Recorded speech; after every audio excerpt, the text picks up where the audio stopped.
Había algo en los ojos de ese anciano que lo detuvo en seco. No fue el ruido del set. No fue el director gritando su nombre. No fue la luz del reflector que lo seguía desde que había cruzado la puerta del estudio. Fue ese rostro.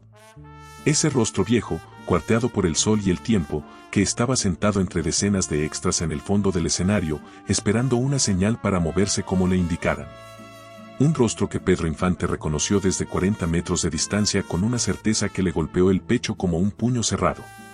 Era 1954. Pedro tenía 36 años y era, sin exageración, el hombre más querido de México. Sus películas llenaban los cines desde Tijuana hasta Mérida. Sus canciones salían de cada radio, de cada cantina, de cada ventana abierta en las noches calurosas del país. Ganaba más dinero del que su madre había visto en toda su vida. Dormía en hoteles con sábanas de hilo y desayunaba con productores que lo trataban como a un rey. Pero esa mañana, parado frente a las cámaras de los estudios Churubusco, Pedro Infante no era ningún rey.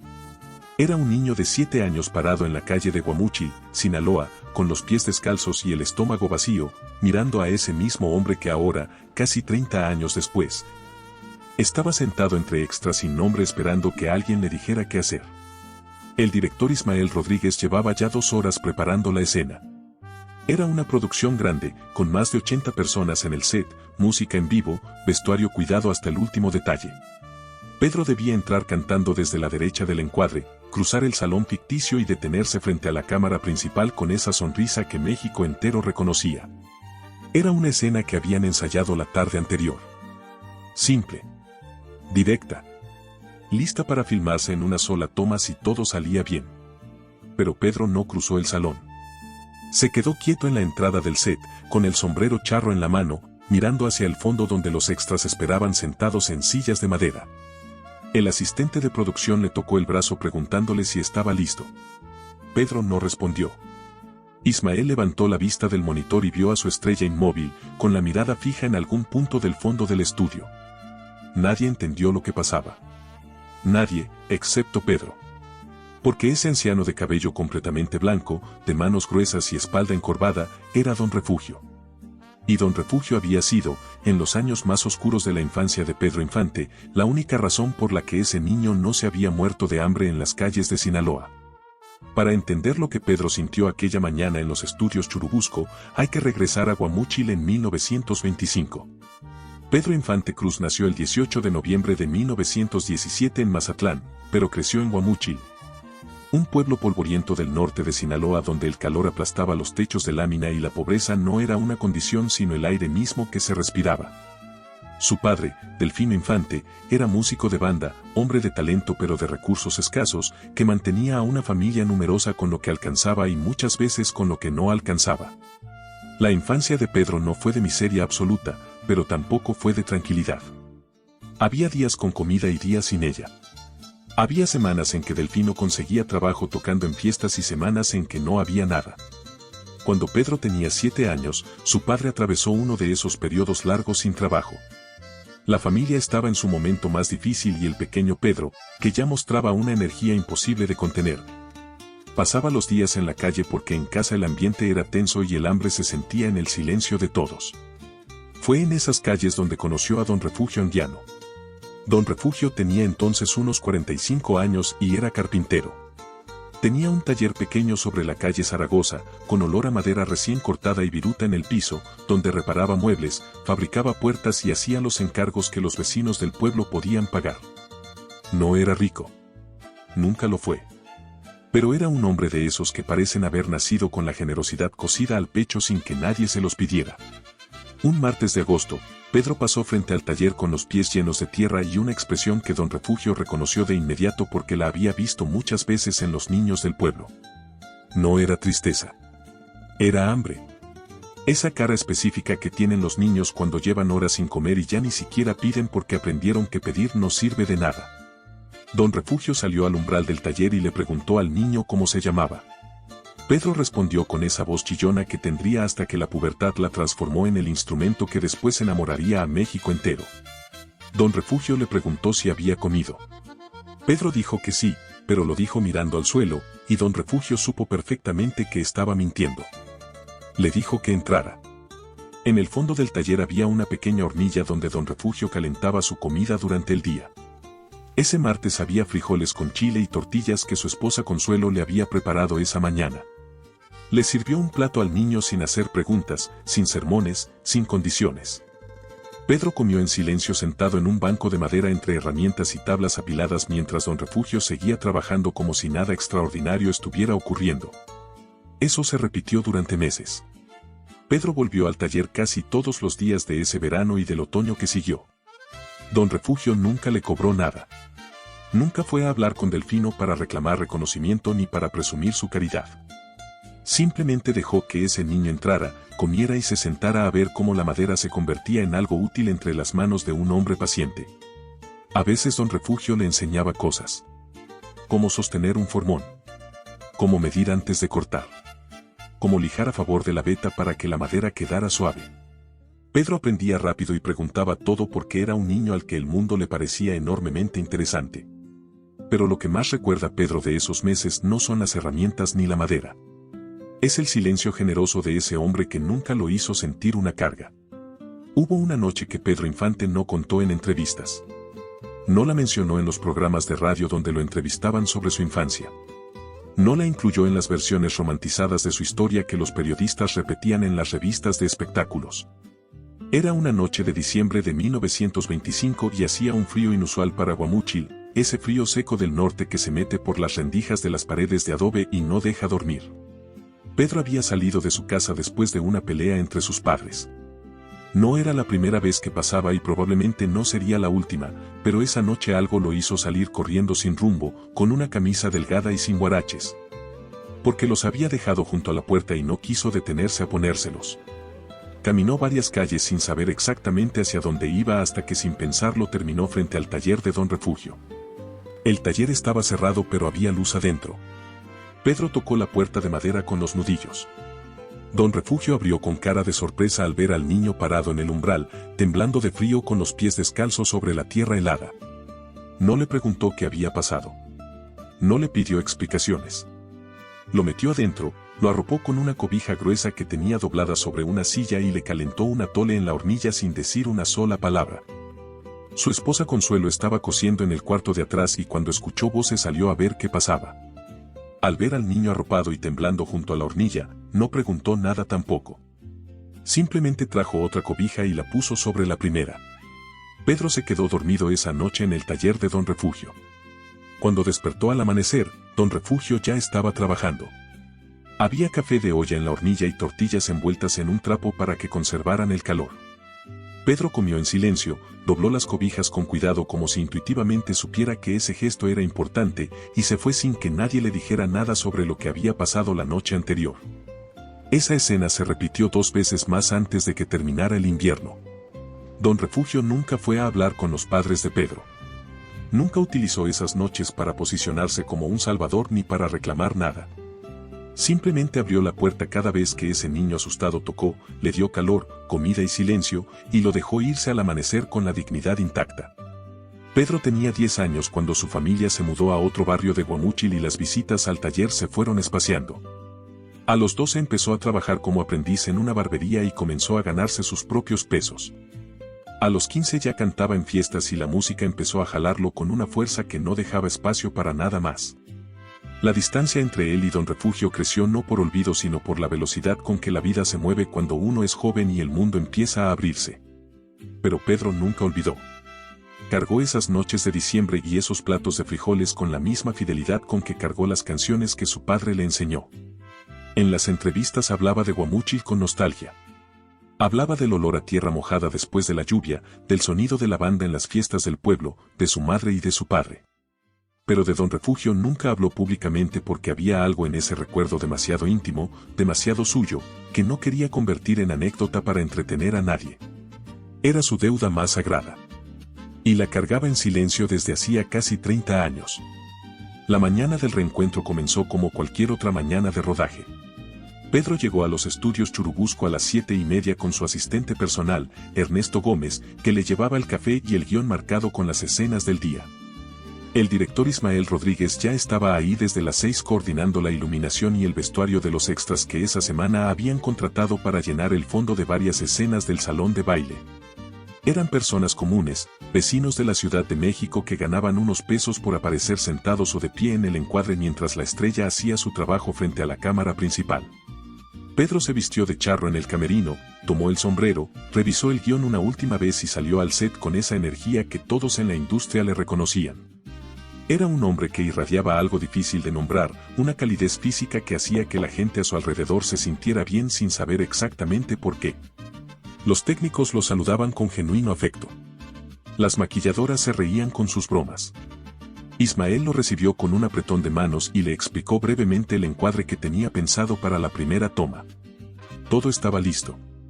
Pedro cruzó la línea que separaba el área técnica del set decorado, pisó el suelo del salón ficticio y levantó la vista hacia el fondo para ubicarse espacialmente, como hacía siempre antes de comenzar. Y lo vio. Entre los extras sentados en sillas de madera, casi al fondo a la derecha, había un anciano de cabello completamente blanco con las manos apoyadas sobre las rodillas. Tenía el saco oscuro que el departamento de vestuario les había dado a todos los extras, un poco grande para sus hombros encogidos. Miraba hacia adelante con esa paciencia tranquila de quien ha aprendido a esperar sin desesperarse. Tenía el mismo porte. La misma forma de inclinar levemente la cabeza. Las mismas manos grandes con los nudillos marcados que Pedro había visto trabajar la madera durante los veranos de su infancia. Pedro se detuvo. Ernesto, que caminaba a su lado, dio 2 pasos más antes de darse cuenta de que la estrella se había quedado inmóvil. Le preguntó qué pasaba. Pedro no respondió. Ismael levantó la voz desde detrás del monitor preguntando si estaban listos para la primera toma. Nadie en el set entendía por qué Pedro Infante estaba parado en la entrada del salón mirando fijamente hacia el fondo como si hubiera visto un fantasma. Porque en cierta forma, eso era exactamente lo que había visto. Pedro dejó el sombrero charro en manos de Ernesto, cruzó el set en diagonal caminando entre cables, sillas y técnicos que se apartaban confundidos, y llegó hasta el fondo donde estaban los extras.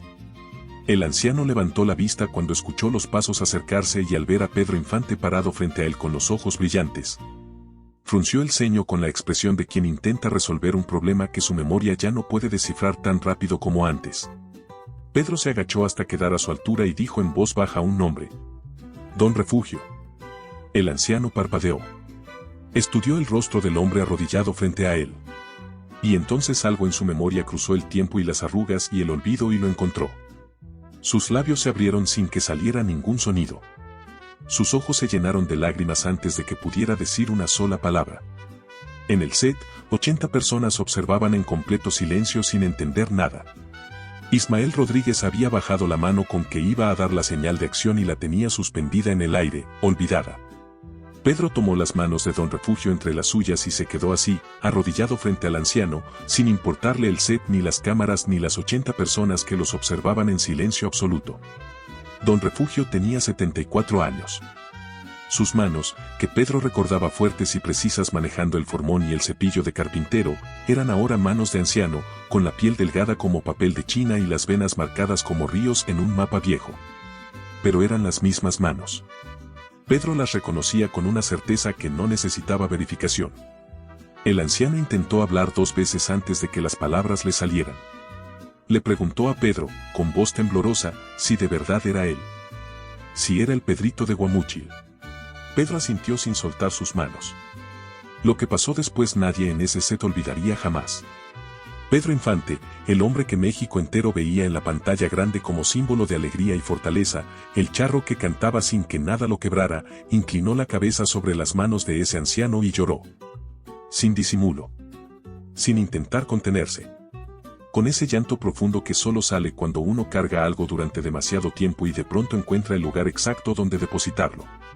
Ismael Rodríguez hizo una señal discreta a los técnicos para que apagaran los reflectores principales. Nadie se movió del lugar donde estaba, pero todos bajaron la voz hasta que el set quedó en un silencio que solo rompía el llanto de Pedro y las palabras entrecortadas del anciano que le acariciaba el cabello como si todavía fuera aquel niño que entraba temblando de frío al taller en las noches de diciembre. Don Refugio le preguntó cómo lo había encontrado.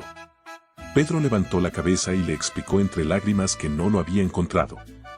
que Don Refugio había llegado solo, contratado como extra a través de una agencia del centro de la ciudad que reclutaba personas mayores para escenas de fondo. Que el destino, o lo que fuera que mueve las piezas del mundo sin avisar, los había puesto en el mismo set esa mañana de 1954 sin que ninguno de los dos lo supiera. Don Refugio escuchó eso y cerró los ojos un momento. Cuando los abrió tenía una expresión que las personas presentes describirían después de maneras distintas. Algunos dirían que parecía paz. Otros dirían que parecía alivio. Uno de los técnicos, un hombre de pocas palabras que llevaba 15 años trabajando en Churubusco, diría semanas después que parecía la cara de alguien que acaba de entender para qué había servido su vida. Pedro le preguntó dónde vivía. Don Refugio le dijo que en una vecindad en la colonia Guerrero. Que había llegado a la Ciudad de México hacía 12 años cuando su taller en Guamúchil quebró después de que su esposa Consuelo enfermó y los gastos médicos se comieron todo lo que tenían.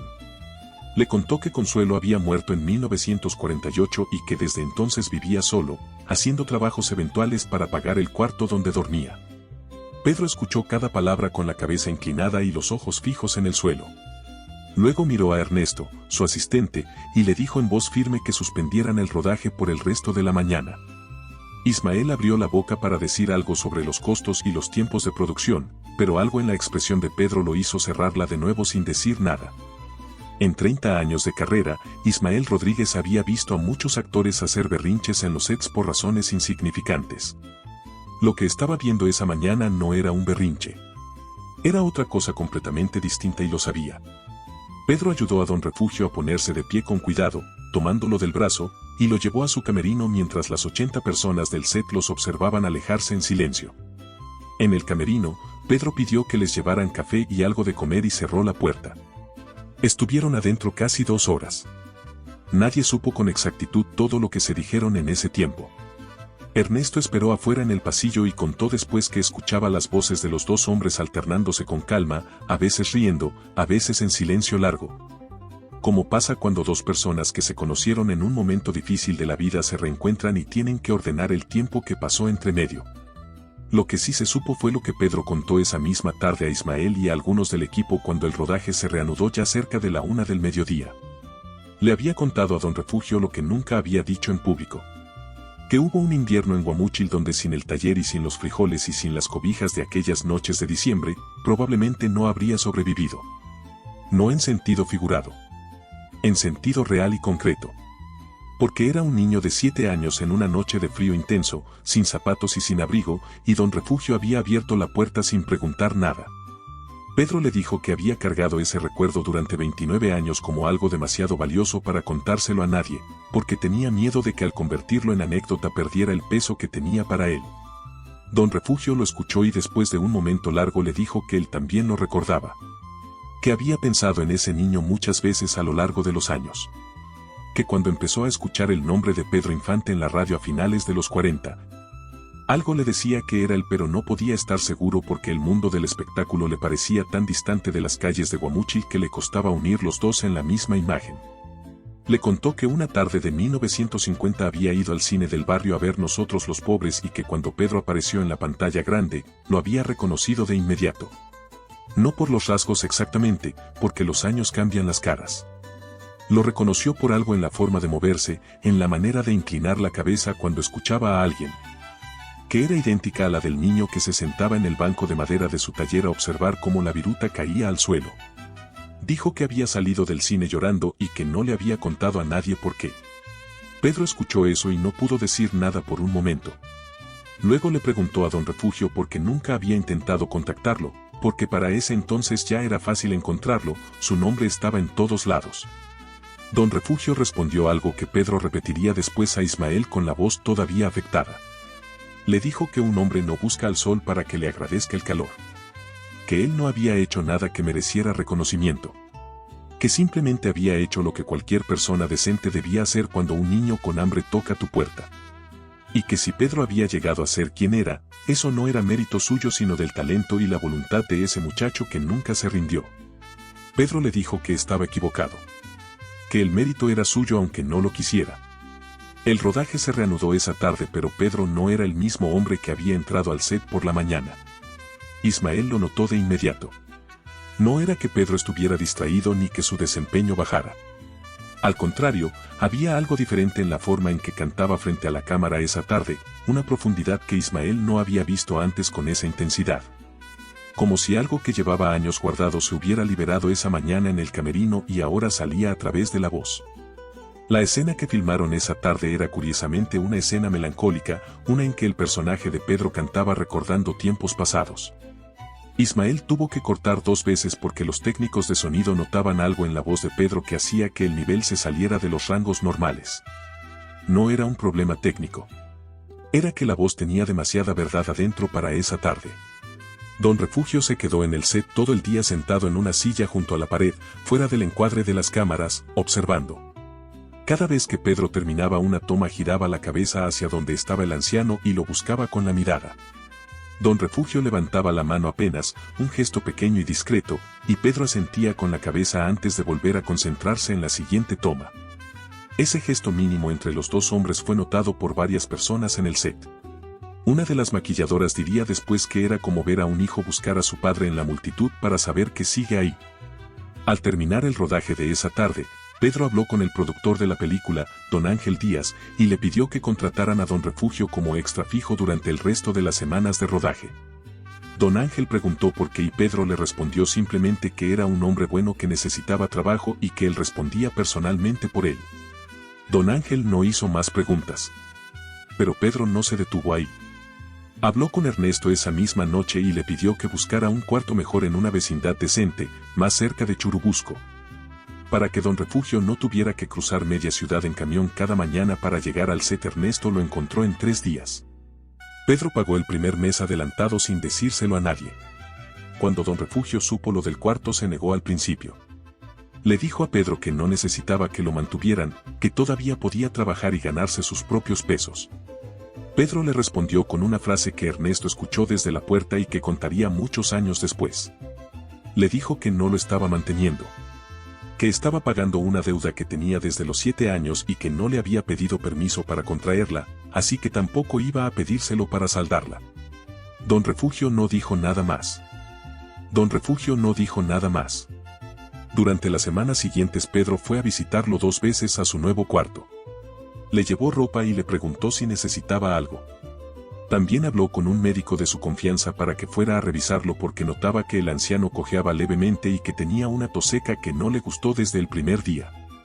El médico encontró lo que Pedro temía. Don Refugio tenía los pulmones dañados, probablemente por años de trabajar con barnices y lacas en espacios cerrados sin ventilación adecuada. No era algo que pudiera revertirse completamente, pero con el tratamiento correcto podía controlarse y darle años de calidad de vida. Pedro pagó el tratamiento sin mencionar el costo a nadie. Le dijo a don Refugio que iba a estar bien. Y por primera vez en muchos años, el anciano lo creyó. Don Refugio Anguiano murió el 14 de marzo de 1955, 7 meses después de aquel reencuentro en los estudios Churubusco. Murió en su cuarto de la colonia Doctores, que era el lugar al que Pedro lo había mudado cuando la vecindad cerca del estudio resultó tener humedad en las paredes, lo cual era malo para sus pulmones. Murió tranquilo, según dijo la vecina que lo acompañó esa mañana, en una cama limpia con cobijas gruesas y con una fotografía sobre el buró que Pedro le había regalado meses antes. En la fotografía estaban los dos juntos, tomada en el set de Churubusco el día en que alguien del equipo los vio parados uno al lado del otro y sacó la cámara sin que ninguno de los dos se lo pidiera. Cuando Ernesto llegó a avisarle a Pedro, este estaba en casa ensayando unas canciones para un programa de radio que tenía esa semana. Escuchó la noticia en silencio, dejó la guitarra sobre la silla con cuidado, se sentó en el borde de la cama y estuvo así, quieto, durante un tiempo que Ernesto no supo medir porque salió discretamente y cerró la puerta. Esa noche Pedro fue al velorio. No llevó a periodistas ni a fotógrafos. No avisó a nadie de la prensa.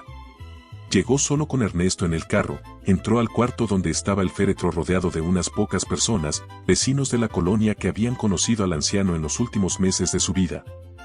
Y se sentó en una silla de madera junto al ataúd. En algún momento de esa noche, cuando la mayoría de los vecinos se habían quedado dormidos en sus sillas o habían salido a tomar aire, Pedro tomó la guitarra que alguien había dejado apoyada contra la pared y cantó. No había micrófono. No había reflectores. No había cámaras ni público ni aplauso. Solo el cuarto pequeño, las velas encendidas, el ataúd de madera simple y la voz de Pedro Infante llenando el silencio de la madrugada con una canción que nadie supo identificar. Que no era de ningún disco ni de ninguna película. Era una canción nueva que Pedro había compuesto en los días anteriores sin decírsela a nadie. Hablaba de un hombre que abre una puerta en la oscuridad sin pedir nada a cambio. Hablaba de las manos que dan calor cuando nadie más está mirando. Hablaba de una deuda que no puede pagarse con dinero sino solo con memoria. Cantó toda la canción con los ojos cerrados y cuando terminó se quedó en silencio largo, con la guitarra sobre las piernas, mientras las velas echaban sombras largas sobre las paredes. Ernesto, que lo escuchó desde la puerta entreabierta, diría después que nunca en todos los años que trabajó con Pedro Infante lo escuchó cantar de esa manera. No con más técnica ni con más potencia. Con más verdad. Como si esa canción no hubiera sido compuesta sino recordada. Como si hubiera estado guardada dentro de él desde que tenía 7 años y unos pies descalzos sobre la tierra fría de Guamúchil esperando que alguien abriera una puerta. Y alguien la abrió. Eso es lo que hace la bondad cuando es real y no pide nada. No desaparece con el tiempo ni se gasta con los años. Se queda adentro de la persona que la recibió, guardada como una brasa bajo la ceniza, esperando el momento exacto en que la voz pueda convertirla en canción. Don Refugio nunca supo que salvaría a una estrella aquella tarde en Guamúchil. Solo vio a un niño con hambre y abrió la puerta. A veces eso es suficiente para cambiar todo.